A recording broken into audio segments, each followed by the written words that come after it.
Olá, crianças, tudo bem com vocês? Sejam bem-vindos a mais uma videoaula de hoje. Lembrando que hoje é dia 21 de abril, dia de Tiradentes. E o dia de hoje homenageia, esse brasileiro. O nome dele é Joaquim da Silva Xavier. E ele foi um dos participantes de um movimento que tinha um objetivo de tornar o nosso estado brasileiro de Minas Gerais um estado independente. E não só esse estado, mas todo o país a se tornar dependente, independente de Portugal. E esse nome é curioso. Por que Tiradentes? Porque ele tinha essa profissão, Ele tirava os dentes das pessoas. Então essa era a profissão dele. E eu vou enviar um vídeo no grupo e vocês assistam para vocês aprenderem mais sobre a história de Tiradentes. Tá bom, pessoal? Então vamos para as atividades. Peguem os livros, caderno, lápis e borracha e vamos fazer as lições de hoje.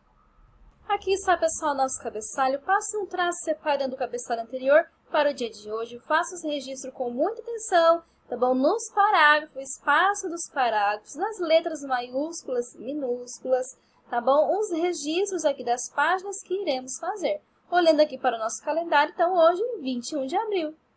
Hoje é quarta-feira, o quarto dia da semana do quarto mês do ano, que é abril.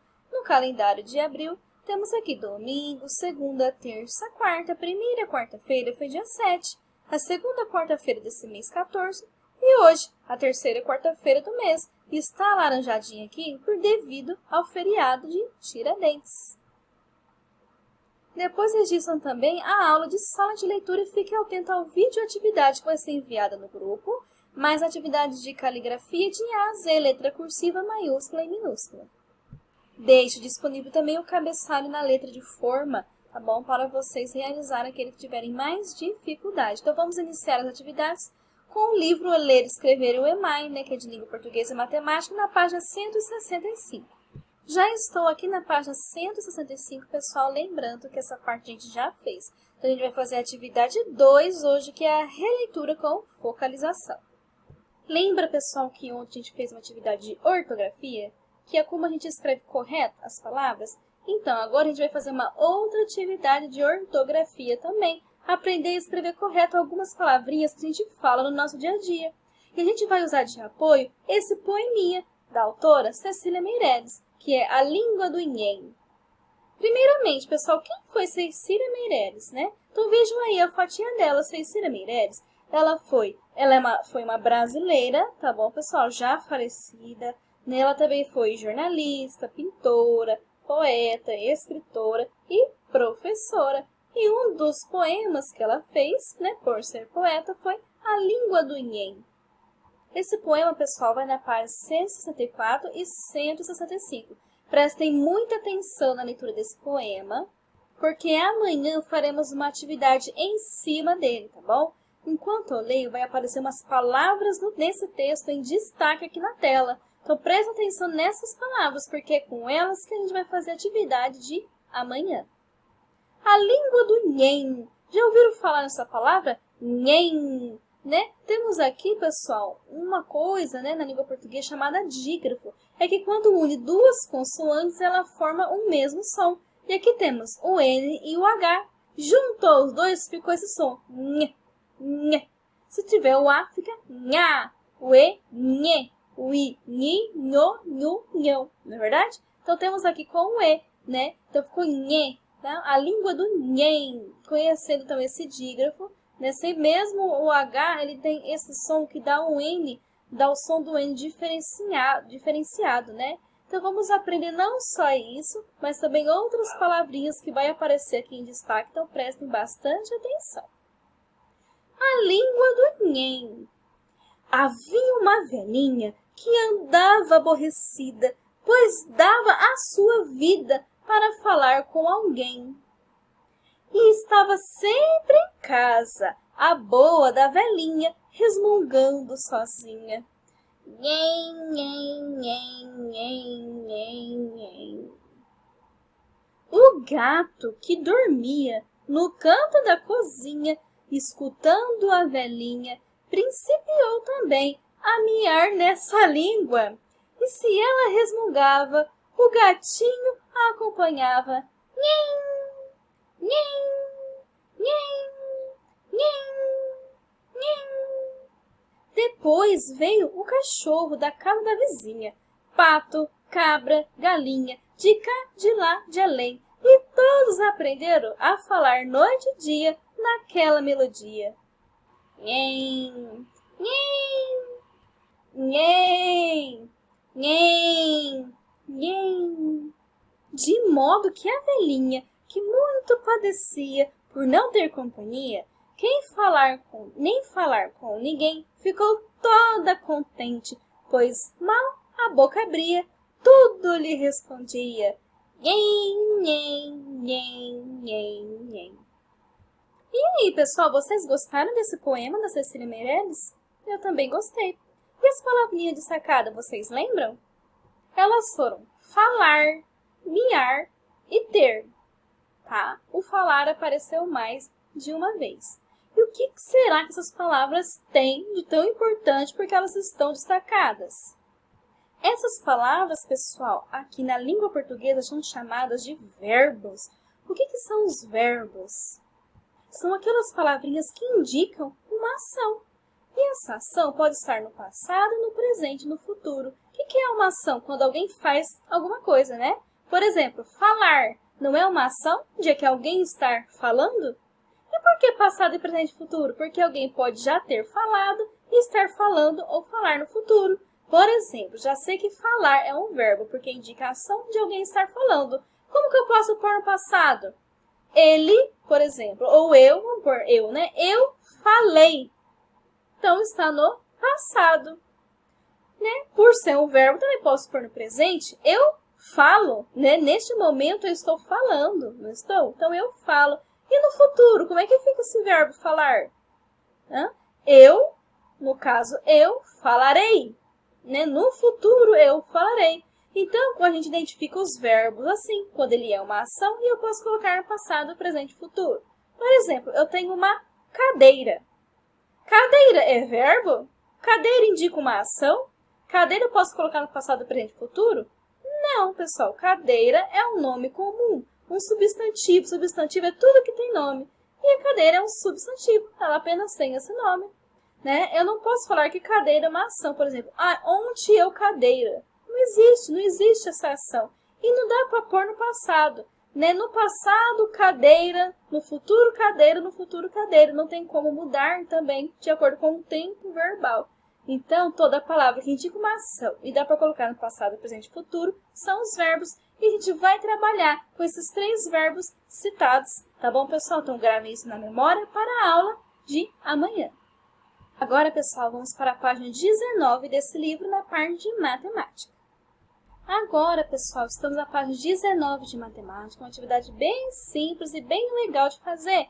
Né? A gente vai aprender sobre o sistema monetário, din-din, dinheiro. Então, aqui nessa página está escrito assim: analise um folheto e faça a relação com o nome de produtos. Folheto que é de supermercado, né, que tem vários produtos com vários preços. Então, eu vou oferecer para vocês um folheto, tá? Usem ele, apenas ele, para fazer a atividade. Aqui está na tela, pessoal, alguns produtos que eu selecionei dessa lista, tá bom? Essa lista de 2019 do Supermercado Extra. E esses produtos estão na oferta, por isso que eles estão bem abaixo do preço que hoje estamos acostumados, tá? Então, temos aqui um arroz, café, açúcar refinado, molho de tomate, azeite, margarina, um iogurte, queijo, um outro tipo de queijo também, mortadela, sorvete, carne, frango, linguiça, peixe, cerveja, um outro tipo de cerveja, um suco de uva, um sabão em pó, um amaciante, uma fralda, esse último aqui. Eu não sei o que está escrito aqui, então vocês podem nem usar isso daqui. Eu acho que é um carvão. Mas como eu não estou conseguindo, porque as letras estão bem pequenininhas, então não precisa utilizar esse. Tá bom, pessoal? Então, pausem o vídeo. Eu vou mandar essa foto também, tá bom? Que vai ficar mais fácil na hora de vocês fazer a atividade. Então, vamos voltar lá para a página. Voltando aqui na página 19 do livro, vocês vão colocar os produtos aqui nessa tabela. Os produtos que custam até R$10. Então, menos de R$10, vocês vão colocar o nome deles aqui. Tá bom? Por exemplo, o molho de tomate, sorvete, tal, cada um em uma linha, tá bom? Aqui na segunda coluna, mercadorias que custam entre 20 e 40 reais. Se tiver, vocês vão colocar aqui, tá bom? De 21, 22 até o 40. Aqui temos a terceira coluna, produtos que custam 50 reais ou mais. Então, se tiver algum produto que custa 50 reais, 51, enfim, você vai colocar um nome desses produtos nessa tabela. Depois disso, então pausa o vídeo, faça com muita atenção. Vocês vão responder essas 3 perguntinhas, que é de acordo com aquela revistinha que eu dei para vocês e o quadro que vocês escreveram aqui, tá bom? Então, estão bem facinhas de fazer. Pausa o vídeo, façam as atividades. Agora iremos para as explicações das atividades de história, lá com o livro de história. Estou aqui, pessoal, na página 11 do livro de história, ainda com o conteúdo da aula anterior da semana passada, onde aprendemos sobre diferentes tipos de casas, de moradias. Agora a gente vai estudar sobre a moradia indígena, especificamente esse tipo de moradia. Primeiro temos a perguntinha 1, que pergunta se alguma das casas da página 10 é parecida com as casas que existem onde você mora, com a sua casa. Então, vocês irão responder a resposta, tá bom? Cada um com a sua resposta, de acordo com como vocês escrevem. Não esqueçam de colocar parágrafo para poder escrever e o ponto final no final da frase. Na atividade 2, vai falar sobre os povos Iuá-Alapiti. Tá bom? É um povo, uma tribo que vive lá no Parque Indígena do Xingu. E esse Parque Indígena do Xingu é um local reservado apenas para os indígenas de várias tribos, como essa tribo mencionada. Tá bom, pessoal?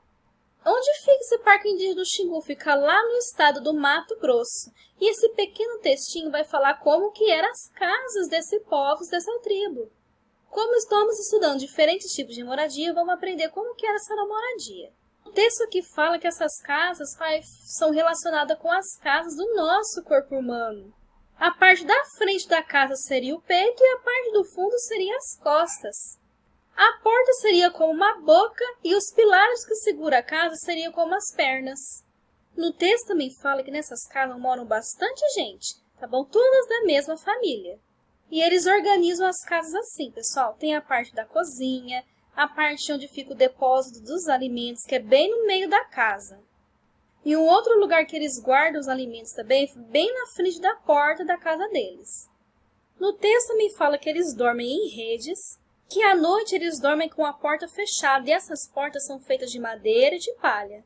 E eles também costumam acender fogueiras perto das redes, né, para poder aquecê-los, né, deixaram eles quentinhos. Então, leia esse texto com atenção, grifem as partes importantes, ok? Depois temos aqui algumas atividades embaixo do texto. A atividade A pergunta como que as casas do Iuá-Alapiti se relacionam com o corpo humano. Então, já expliquei para vocês, né?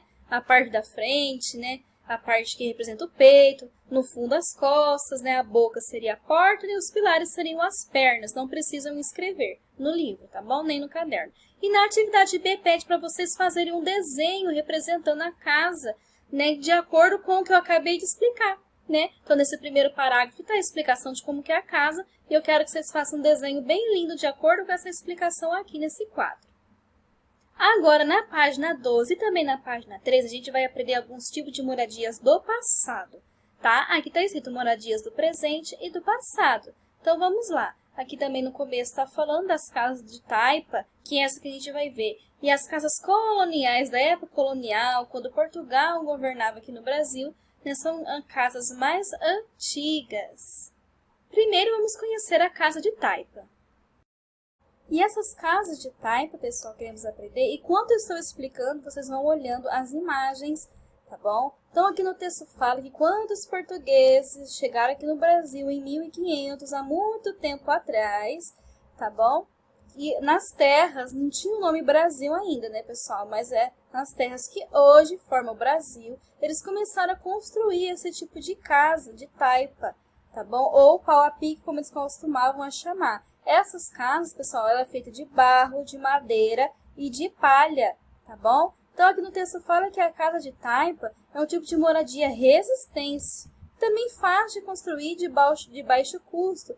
Por isso, ainda é utilizado em diversas regiões do Brasil, principalmente lá no norte, né? Então é possível ainda encontrar essas casas de taipa, que é feita de barro, né? Barro, madeira e de palha também. Toda a imagem, já falei para vocês, possui a sua legenda explicando o que tem nessa imagem. Nessa primeira imagem, vão ouvindo e vendo, né, enquanto eu explico. Na legenda diz que é uma moradia de taipa retratada na obra, ou seja, né, numa obra de arte, né, num quadro, numa pintura, a habitação de negros. Tá? Então aqui é dos dias de hoje? Não, há muito tempo atrás. Aqui fala que é por volta, ó, entre 1822 e 1825, há muito tempo atrás. Temos aqui negros, né, escravos que moravam aqui no Brasil, escravos de origem africana, né, os africanos que vieram para o Brasil para mão de obra escrava juntamente com os indígenas que aqui habitavam, né? Foi assim essa forma de colonizar que os portugueses fizeram aqui no nosso país. E na segunda imagem já é mais atual, tá? É uma casa de taipa também, só que é de uma aldeia indígena, tá bom? Lá no estado do Amazonas, e essa foto é de 2017. Na página 13 também temos essas duas construções. Apesar de serem um pouco mais modernos, também são casas antigas, são as casas coloniais da época ainda, né, que os portugueses estavam com o poder do nosso país. Nesse pequeno textinho aqui fala que era comum, nessa época colonial, né, fazer essas casas. Era uma tradição construir essas casas, que eram sobrados, né, ou seja, tem a parte de baixo e tem a parte de cima dessas casas, né? E aqui no texto fala que essas casas são conhecidas como casa de porta e janela, né? Porque não temos muro nas suas voltas, né? Em volta não temos muro. As portas são grandes e as janelas também são bem grandes. E também elas são construídas uma bem pertinho da outra, né? Não tem quintal essas casas. E essa primeira foto, de acordo com a legenda, ela é lá da cidade de Ouro Preto, que fica no estado de Minas Gerais, e é uma foto de 2015, né? Então temos nos dias de hoje ainda construções e estruturas da época colonial, de muito tempo atrás, por isso que são casas antigas. Depois temos a atividade 1, com um pequeno texto, uma imagem de apoio com legenda. Observando a primeira imagem, vemos uma estrutura colonial semelhante da de cima, mas não são iguais, né? A de cima representam casas também particulares, né? Ou seja, famílias moravam nessas casas. E a segunda, o que será que representa essa construção? Né? Então,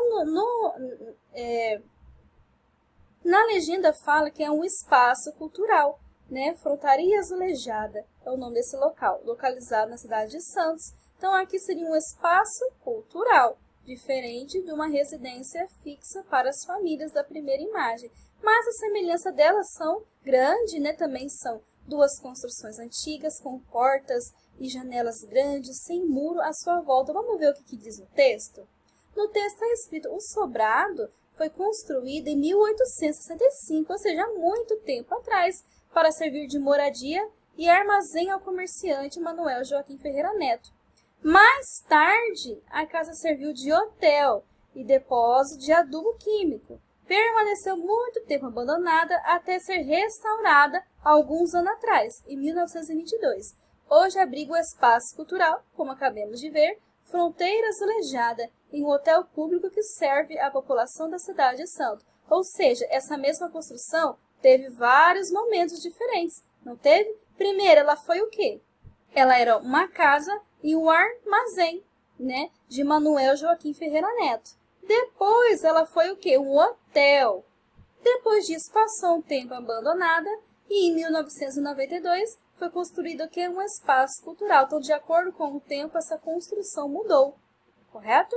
Então, vamos para as atividades, né? Depois, embaixo, temos aqui um tópico, a disputa com os colegas. Podemos dizer que as construções mudam de função ao longo do tempo? Explique. Aqui na frente mesmo no livro, pessoal, vocês podem colocar que sim, tá bom? Não precisa se justificar. Por quê? Por que as construções mudam de acordo com o tempo? Já vimos aqui um exemplo, né? Era uma casa em armazém, com o tempo virou um hotel, de um tempo ficou abandonado e agora virou um espaço cultural. Então, as construções, pessoal, ao nosso redor, de acordo com o tempo, elas podem mudar. Um mesmo local grande que pode ser um supermercado, Num futuro pode ser uma loja, num futuro pode ser uma casa residencial particular de alguém, né? Uma empresa, um outro tipo, uma indústria. Então, com o tempo, determinadas construções podem mudar. Então, aqui vocês podem colocar assim, tá? Vamos para a atividade 2. Organize as palavras para formar uma frase verdadeira, né? Uma frase falsa, verdadeira. Então, aqui tá. Formas permanecem de antigas no morar presente. Vamos organizar essas palavras para formar uma frase que faça sentido. Como será que vai ficar essa frase? Né? Então, temos aqui, morar, significa moradia. Antigas, passado. Então, casas do passado, casas do presente. Como será que eu posso formar essa frase? Tá? Então, eu vou falar aqui uma das opções que a gente pode escrever aqui. Vocês fiquem atentos para escreverem aí também. Organizando essas frases, né, vocês vão dar parágrafo, letra maiúscula, e iniciar a frase assim, ó. Antigas, tá aqui, ó.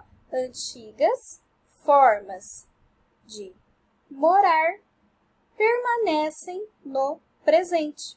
Ou seja, até hoje ainda temos as casas de taipa e as casas coloniais, ok? Então, vocês podem escrever essa frase aqui embaixo.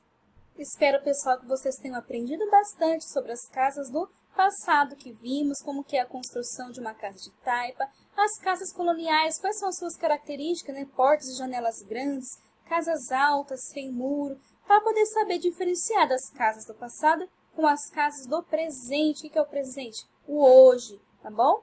Então, bom estudo a todos. Qualquer dúvida, me procurem.